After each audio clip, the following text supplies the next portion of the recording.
Conhecida. Glórias a Deus. Eu tinha Marcos 16, versículo 15 em diante. Eu tinha outra mensagem, mas essa aflorava no meu coração desde manhã e eu disse: Deus, confirma a tua palavra. E quando o pastor Reinaldo pegou o microfone, que ele começou a cantar Porque Ele Vive, eu disse: é essa mesmo, tá, Jesus?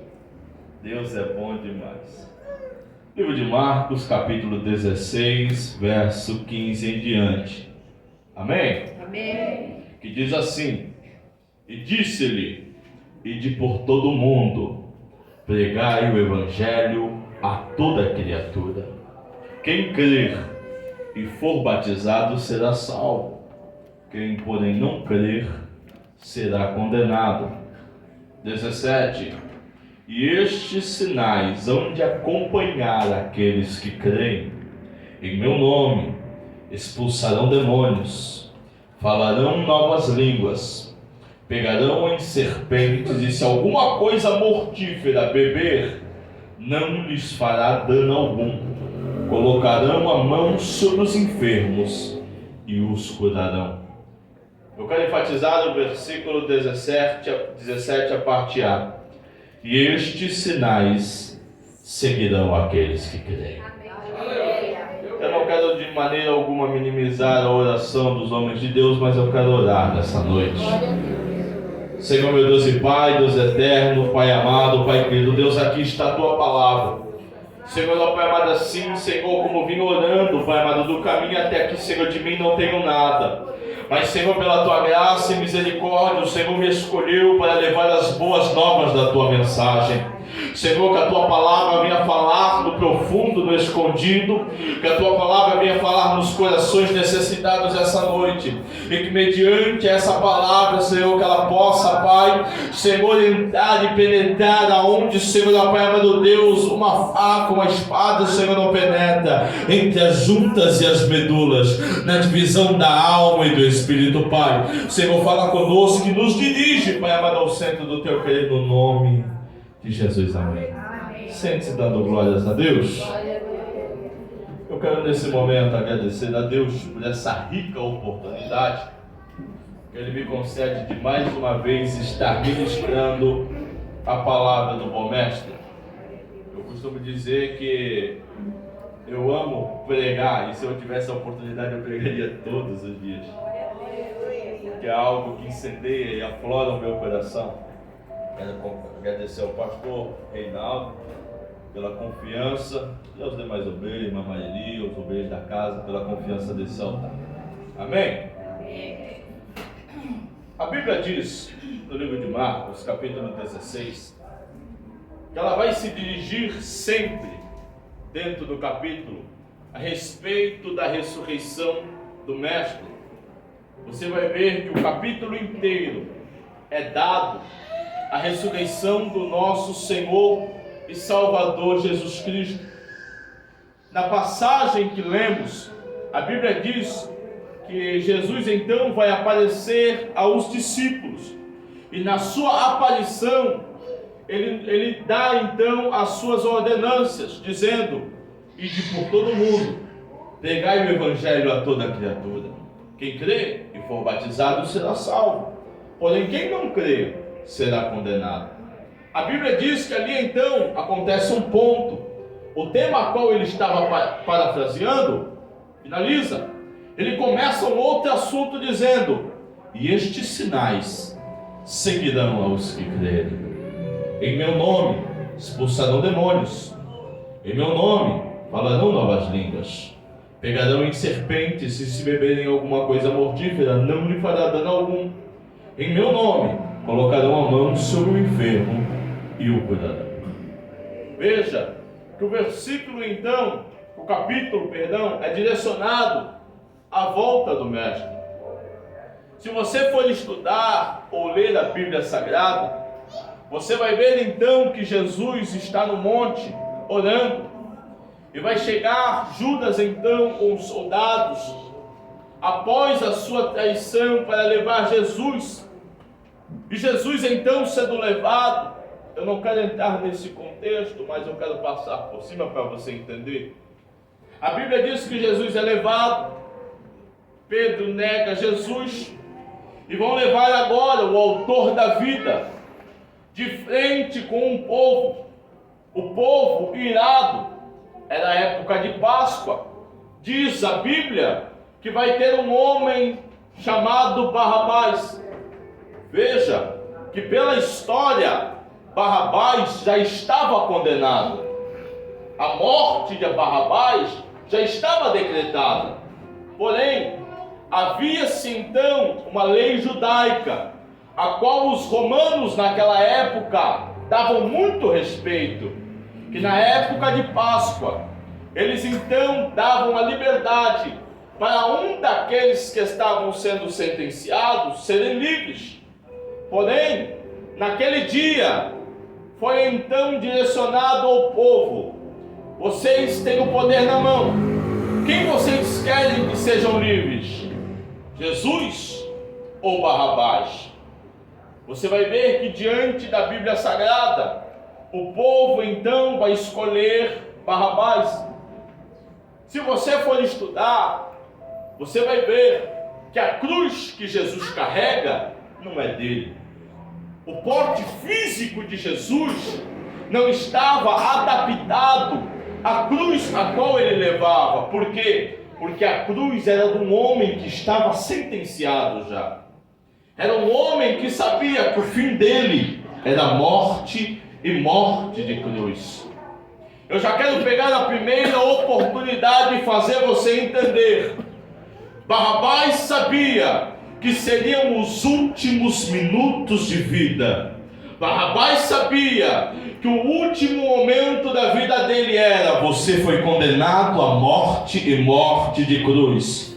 Mas aquilo tudo chegou num fim quando Jesus aparece e diz: morrerei no seu lugar. Eu quero que você entenda: o pecado, a sentença que era sua, foi paga naquela cruz do Calvário quando Jesus se entregou por você.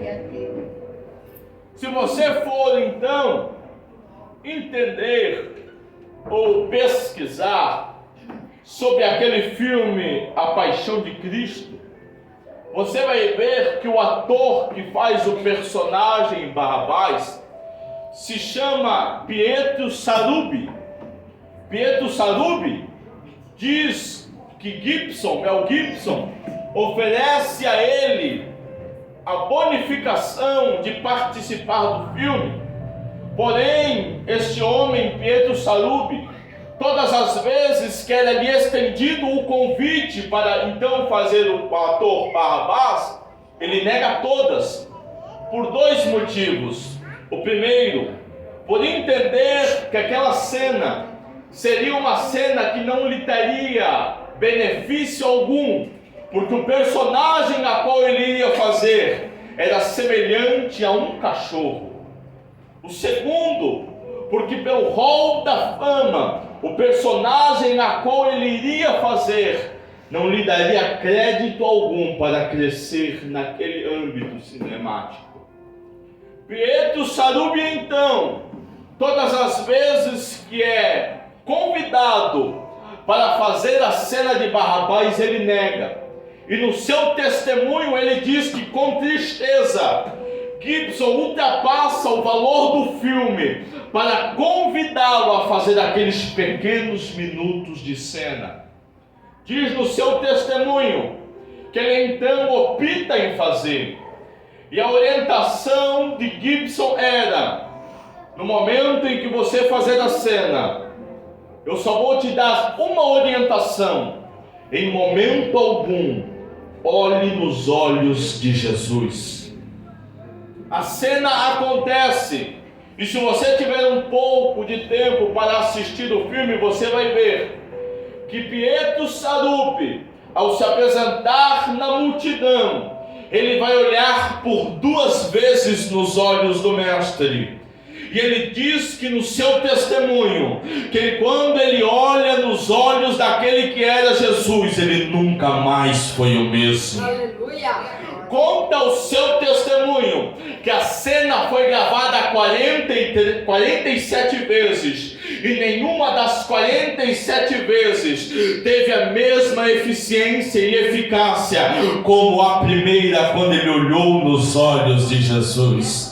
Eu quero dizer para você, aquele momento foi um momento oportuno, para que então Gibson desse aquele homem no plano de salvação, dizendo: ei, não olhe nos olhos do mestre, mas quando ele olhou, a salvação veio de encontro dele. Eu quero te dizer, essa noite é uma noite onde o plano de salvação do Senhor está entrando na tua casa, está entrando na tua família, está entrando no teu lar. Eu costumo dizer que Deus nunca perdeu uma guerra para o diabo, e não vai ser os teus que você está orando que o Senhor irá perder. Eu quero profetizar que essa noite o plano de salvação continua de pé, e vai ser o teu filho que o Senhor vai resgatar da droga, vai ser o teu marido que o Senhor vai resgatar da prostituição, vai ser o teu marido que o Senhor vai resgatar daquele alcoólatra, vai ser a tua família que está debaixo das asas do Senhor. Aleluia! Glória a Deus! Aquele dia foi um dia oportuno para um homem então ser salvo pelo Senhor ao olhar nos olhos de Jesus. Diz então a história que Jesus é sentenciado em morte e morte de cruz. Jesus morre, o grito na cruz é dado: está consumado. A Bíblia diz que chega ao terceiro dia. No início do terceiro dia, uma mulher por nome Maria vai até o sepulcro. Só que neste tempo houve-se então uma orientação de Roma, ao ponto de dizerem: colocaremos então um selo romano aonde estava o mestre Jesus. Aquele selo romano, para você entender, dava autoridade aos romanos. Para quê? Simples. Se alguém viesse a vandalizar o túmulo, eles tinham autoridade a fundo de procurar aquele que vandalizou e poder então decretar uma pena de acordo com a lei romana para cima daquele homem que vandalizou. O selo romano é colocado no túmulo a ponto de dizer: ninguém toca, somente a Roma. Só que algo que Pilatos não entendia, que aquele trovão que desceu do céu e bateu na porta do túmulo tinha mais autoridade do que a Roma inteira. Eu já quero pegar a oportunidade para profetizar para você: ei, a autoridade que está nos ares, no terceiro céu, tem mais poder daquilo que o inimigo proferiu a teu respeito. A autoridade que desce do trono do Senhor tem mais poder do que aquela palavra contrária para com a tua vida. A autoridade que desce do trono de Deus tem mais poder por aquele que olhou para você e disse: não vai dar certo, não vai adiantar, vai cair, vai ser frustrado. Ei, a autoridade do céu tem mais poder. A Bíblia me faz menção ao lembrar que quando, glória, Lázaro morreu, teve aqueles que disseram: ei, mas não era Jesus aquele que curava amigo de Lázaro? Ei, entenda uma coisa: o médico pode ter dado um diagnóstico delicado, o médico pode ter dito: vai ter que passar por quimioterapia, vai ter que ficar dependendo de remédio. Eu entendo algo, o médico pode dizer algo difícil, mas se o Senhor, o dono da vida, não abriu a boca, se o dono da vida não falou nada, é porque está no controle dele, está nas mãos dele. A tua vida continua nas mãos dele. O médico pode ter falado algo, o homem pode ter decretado algo, mas o dono da vida não abriu a boca para dizer nada. O leão da tribo de Judá ainda não proferiu uma palavra, e se ele não falou nada, é porque algo tem que acontecer, algo tem que se manifestar, um milagre tem que aparecer. Acredite no mestre, acredite no dono da vida, acredite no leão da tribo de Judá. Se ele não abriu a boca, crendo e confiando. Se ele não falou nada, continue crendo e confiando. Porque quando ele abrir a boca, não tem palavra contrária, não tem ação demoníaca, não tem demônio que permaneça de pé. Glória a Deus.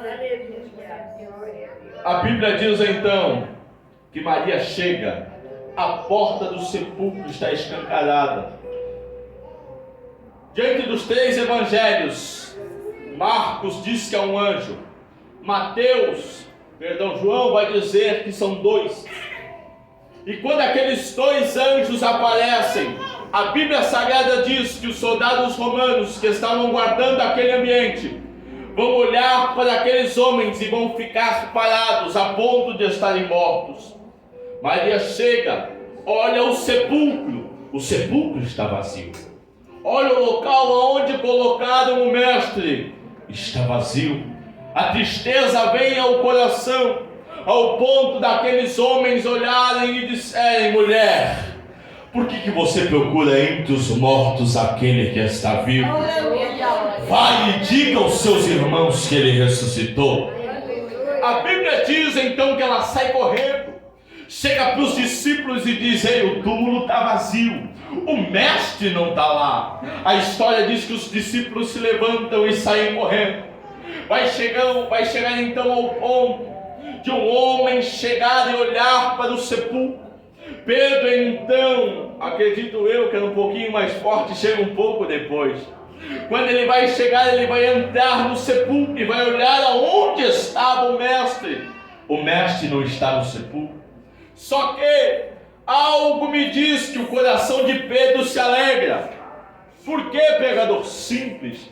Porque a Bíblia diz que quando Pedro entra, o sepulcro está vazio e há um lenço dobrado sobre aonde estava o mestre. Eu quero que você entenda porque isso é profundo.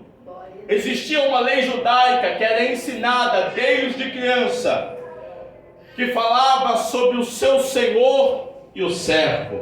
A lei judaica funcionava mais ou menos assim: o senhor tinha autoridade na casa, e no momento a qual ele iria então ter a sua refeição, o servo preparava a mesa. Em momento algum, após o seu senhor sentar, o servo tinha a autoridade de tocar na mesa. Diz muitos estudiosos que o servo não poderia ficar na sua visão periférica de 90 graus. Daqui para frente, o servo não poderia ficar. Ele tinha que ficar de 90 graus às costas do seu senhor. Quando o seu senhor sentava para então se alimentar, o servo ficava olhando. O seu senhor comia. Quando ele comia, chegava então, ao finalizar a refeição, ele pegava o lenço, limpava-se os seus dedos, limpava-se os lábios, limpava a barba. O servo estava atento. Se o seu senhor pegasse aquele pano, dobrasse ou amassasse ele e jogasse sobre a mesa, o servo entendia: o meu senhor terminou de comer, eu posso pelo menos tocar na mesa para limpar. Porém, se o seu senhor vai então se alimentar e precisa por uma evidência sair, ele então vai pegar o lenço, limpar as mãos, os lábios e a barba, e vai dobrar o lenço e colocar reclinado à mesa. O servo, ao saber da tradição, entende que aquele lenço dobrado indica: o meu senhor saiu. Mas o lenço dobrado está indicando que ele não terminou, ele irá voltar. Quando Pedro entra então no sepulcro, com o lenço está dobrado, creio eu que a alegria bate no coração, ao entender que o mestre foi, e o lenço dobrado diz que a obra não terminou, ele irá voltar. Eu quero te dizer, Atos capítulo 1, versículo 4 em diante, diz que na conversa de Jesus aos discípulos ele disse: Recebereis poder quando for batizados com o Espírito Santo.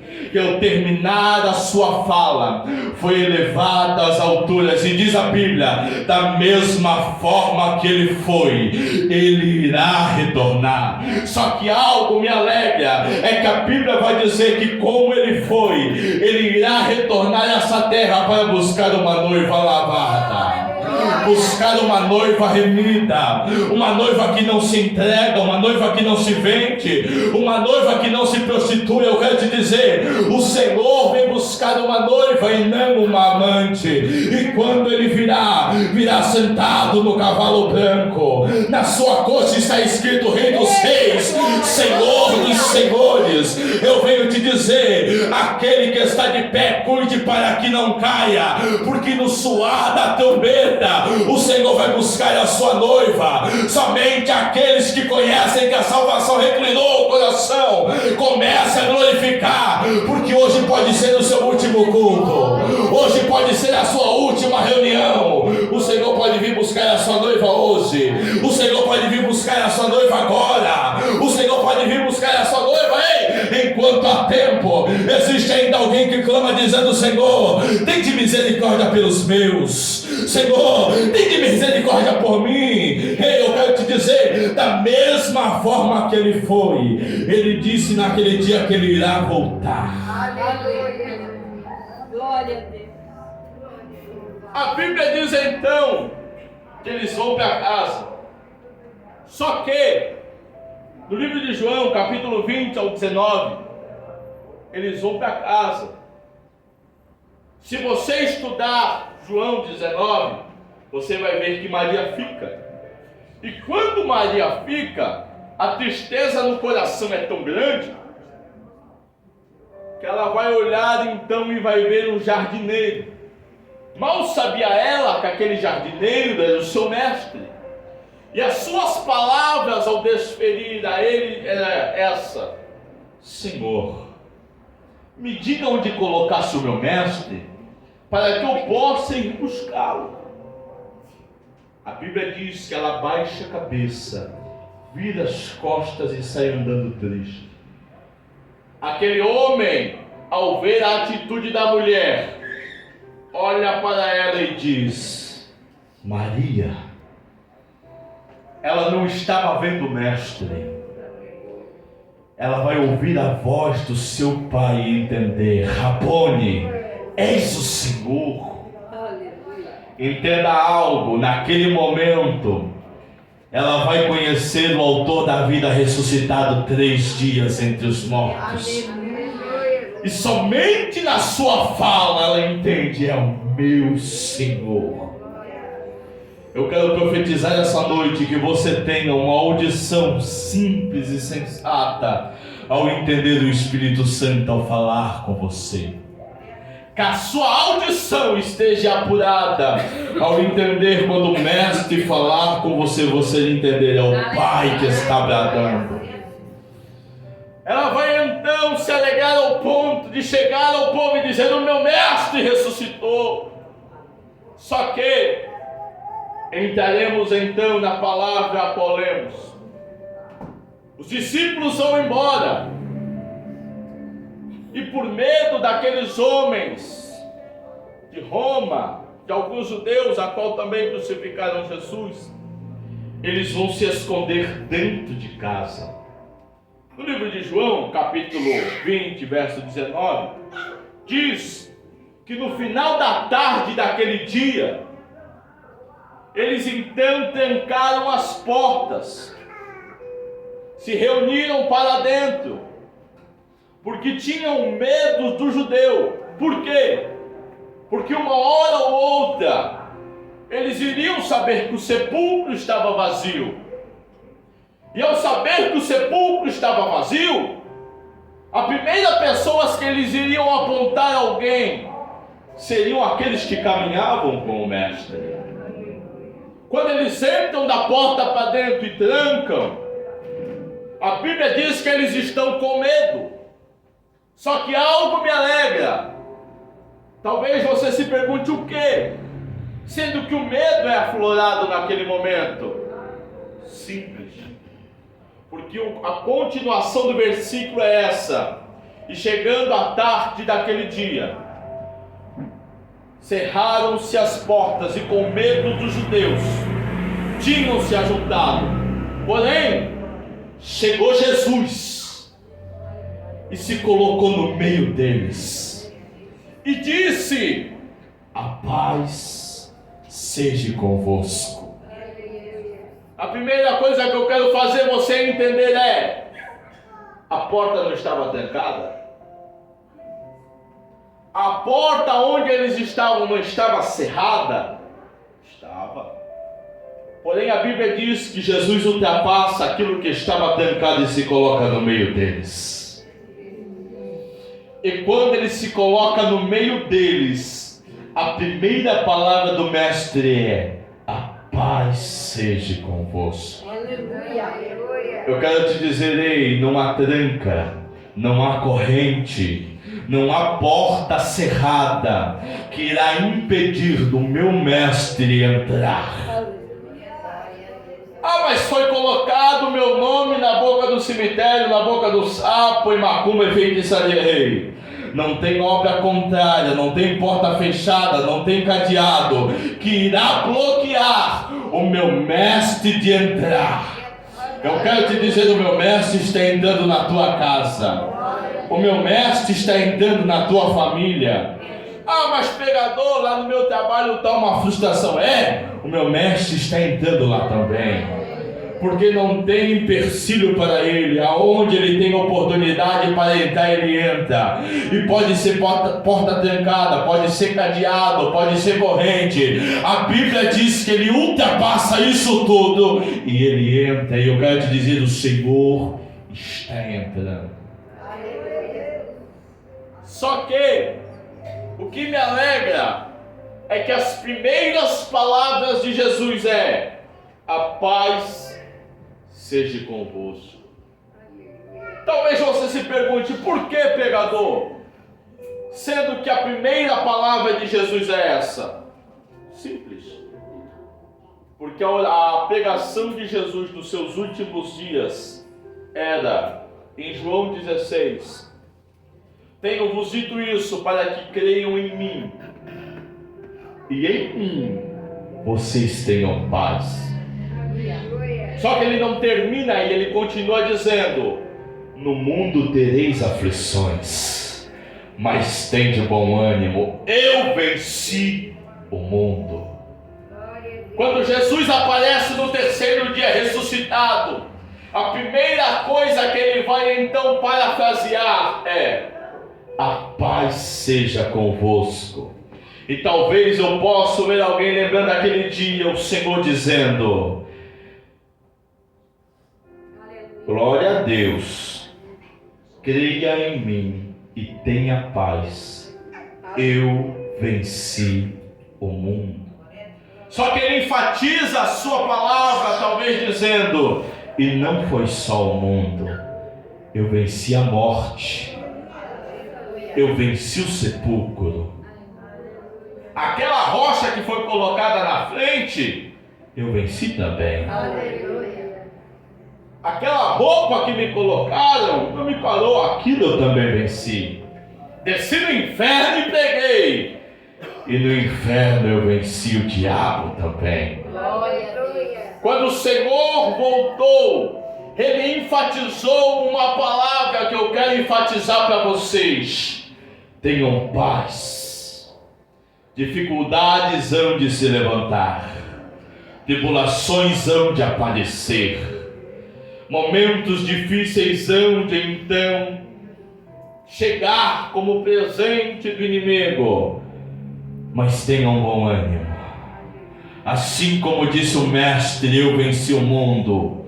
Assim como disse o Mestre, creiam em mim, tenham paz. O Senhor diz: vocês têm a mesma força para vencer o diabo. Aleluia. Entenda algo. Ele enfatiza a paz. Porém, no momento em que a paz é enfatizada, a conversa é dada. E a conversa é qual, pregador? É a que lemos no início. Jesus chega neles e começa a conversar. Jesus então vai falar a respeito da incredulidade, porque não acreditavam que era o mestre. Ele mostra as mãos curadas, aonde foi ultrapassado pela lança. E diz a história que ele começa a parafrasear dizendo: ide por todo mundo e pregai o Evangelho. Isso é a missão que era dele, repousou e reclinou as nossas mãos. Pregar o Evangelho a toda criatura. Aquele que crer e for batizado será salvo, mas aquele que não crê será condenado. Essa é a missão que Jesus nos colocou à mão: pregar o Evangelho a toda criatura. Só que o texto diz que o ponto acontece, e ele vai então nos dar um poder nas mãos. Qual o poder? O de crer. E ele diz: e os sinais seguirão aos que crerem. Em meu nome expulsarão demônios. Em meu nome colocarão a mão sobre o enfermo e o curarão. Em meu nome falarão novas línguas. Em meu nome, se pegarem alguma coisa mortífera ou se beberem alguma coisa mortífera, não lhe fará dano algum. Porém, os sinais só seguirão aqueles que crescem. E eu quero fazer você entender isso um pouco mais profundo. A Bíblia diz que Davi possuía a unção nas suas mãos, a ponto de quando Saul entrasse endemoniado, ele pegava a sua harpa e dedilhava. E quando ele dedilhava, o espírito que estava na vida de Saul batia em retirada. A Bíblia diz que Moisés então colocava a sua mão entre as suas vestes, puxava a lepra, voltava, estava curada. As mãos de Moisés tinham a sua unção. A Bíblia diz então que Pedro caminhava na rua, o povo colocava os enfermos então. Quando a sombra de Pedro batia, o povo que estava ali era curado. A sombra de Pedro tinha poder. Ei, a Bíblia diz então que Sansão, com toda a sua força, venceu os seus inimigos.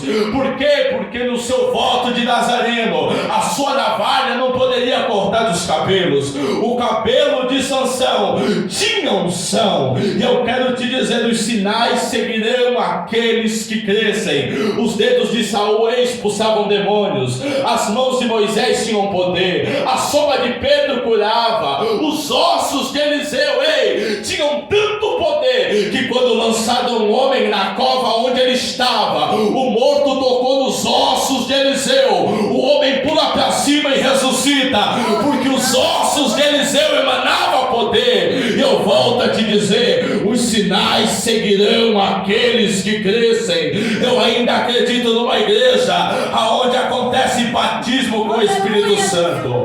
Eu ainda acredito no povo que é renovado com dom de língua. Eu ainda acredito no povo que olha para o paralítico e diz: ei, paralítico, levanta e anda. E ele, com toda a autoridade, começa a caminhar e correr. E eu volto a enfatizar: os sinais seguirão aqueles que crescem. Somente aquele que crê comece a adorar e exaltar ao Senhor, porque foi isso que ele reclinou a você, mediante a crença, mediante a fé, mediante aquilo que você acredita. Aleluia. Fique de pé no nome de Jesus. Israel.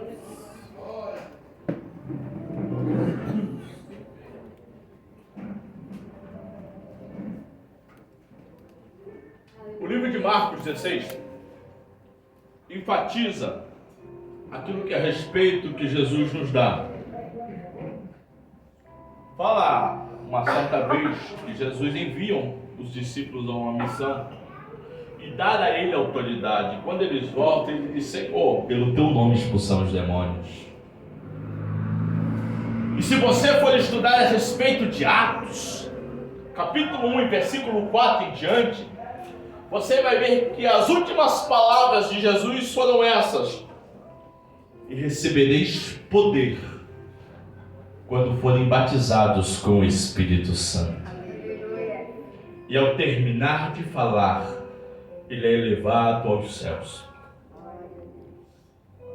Atos capítulo 2 acontece o dia do Pentecoste. O batismo acontece. Aqui acontece algo lindo. O que? Pedro é batizado. E se você for ver, são a mesma pessoa com atitudes diferentes. Uma antes do batismo e a outra depois do batismo. Pedro, antes do batismo, homem irado, homem sincero, mas um homem que corta a orelha do soldado e no momento de mais aperto vai olhar para aqueles que estavam como testemunhas a sentença de Jesus e vai dizer: este homem eu nem conheço. Ele nega Jesus. Isso é Pedro antes do batismo. Agora, quando Pedro recebe o batismo, a Bíblia diz que ele está subindo ao templo à porta formosa. Ele vai ver um homem assentado pedindo esmola. Agora é um Pedro diferente, porque o batismo acontece. E diz a Bíblia que as palavras dele foram: eu não tenho ouro, e eu também não tenho prata, mas o que tenho, que recebi de Jesus, que era poder no batismo, isso eu te dou. Em nome de Jesus, levanta e anda. Aleluia. Diz a Bíblia que aquele camarada corre dentro do templo, ao ponto daqueles olharem e disserem: não era aquele que estava lá fora pedindo? Só que aquele dia, o paralítico encontrou um Pedro cheio do Espírito Santo.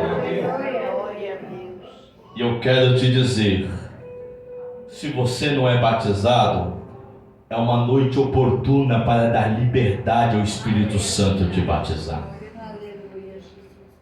Pregador, eu sou batizado, mas faz dias que eu não faço liga, estou até meio triste. Eu quero te dizer, esta palavra tem poder para te renovar. Pregador, estou meio fraco, Eu quero te dizer, essa palavra tem poder para te renovar com o fogo da planta do pé à cabeça e fazer você ter uma experiência que você nunca teve. Não é eu, é o Senhor.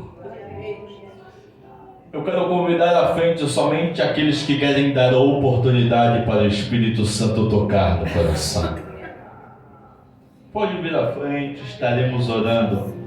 Mas venha com fé, venha dizendo: Senhor, eu não quero mais a vida que eu levo. Eu não quero que essa tristeza domine o meu coração.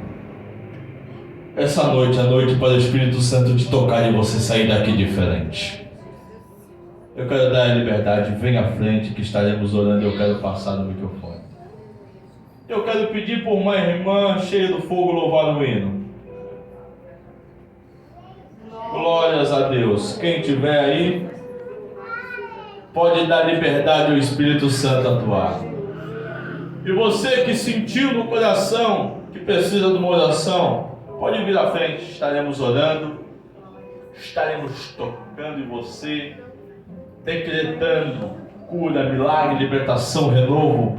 Dê liberdade para o Espírito Santo atuar, porque assim como diz a palavra, e estes sinais seguirão aos que crerem. Se você crê, o renovo acontece hoje. Se você crê, o batismo acontece hoje. Se você crê, dons espirituais reclinam hoje sobre a tua vida. Mas você tem que crer. Mas agora eu quero fazer outra pergunta. Qual o Espírito Santo me incomoda? Quantos aqui são batizados com o Espírito Santo? Tenham a liberdade de levantar a mão. Quantos aqui são incendiados por esse Jesus? Levanta a mão. Eu quero que você quebre o paradigma essa noite e seja um instrumento de Deus para tocar naquele que não é batizado. O Senhor irá usar as suas mãos para batizar alguém. Somente esses? Aqui eu faço a última pergunta e oro por eles. Tem alguém aqui essa noite para aceitar Jesus e se reconciliar? Tem alguém aqui essa noite para dar uma aliança com o Senhor? Escrever o nome no livro da vida? Diga uma vez, duas, três, não tem ninguém? Então iremos orar aí, irmão Lou. Amém?